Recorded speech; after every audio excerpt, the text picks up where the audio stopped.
আসসালামু আলাইকুম। ঢাকাতে বড় ধরনের ভূমিকম্প হয়েছে। আমি ঢাকাতে নেই। আর এটা আমি বুঝতে পারছি না।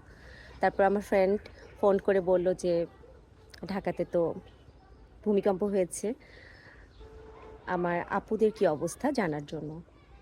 তো আমি তার কাছ থেকে জিজ্ঞেস করলাম যে, কত বড় ভূমিকম্প হয়েছে? মানে কি ধরনের ভূমিকম্প হয়েছে? তো সে আমাকে বলল যে, আমার টেবিলের সবকিছু পড়ে গিয়েছে। খুবই মানে ভালো ভূমিকম্প হয়েছে। তো ওর কাছ থেকে শোনার পরে সঙ্গে, সঙ্গে আপুকে ফোন করলাম যে, "কি অবস্থা?" সে ফোন রিসিভ করেছে। অন্যান্য সময় ফোনটা তাড়াতাড়ি রিসিভ করে না।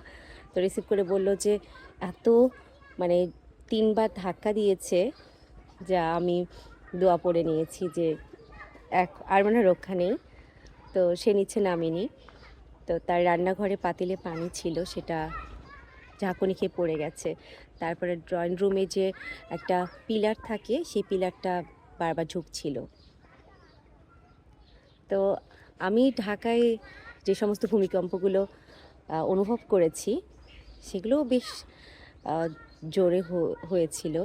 বাট তার চেয়েও নাকি অনেক জোরে। অনেক তো ঢাকায় ক্ষয়ক্ষতি হয়েছে। তো আল্লাহ সবাইকে হেফাজত করুক, রক্ষা করুক। আসলে কেমন একটু ওয়েদার যাচ্ছে না? গরম, গরম, তারপর একটু ঠান্ডা, ঠান্ডা। মানে কেমন জানি একটা ভূমিকম্পের একটা ওয়েদার যাচ্ছে। তো সবাইকে আল্লাহ ভালো রাখুক, সুস্থ রাখুক। আর ক্ষয়ক্ষতি যাদের হয়েছে এবং যারা মারা গিয়েছে আল্লাহ তাদের জান্নাত নসিব করুক। সবাইকে নিরাপদে রাখুক আল্লাহ। ভালো থাকবেন।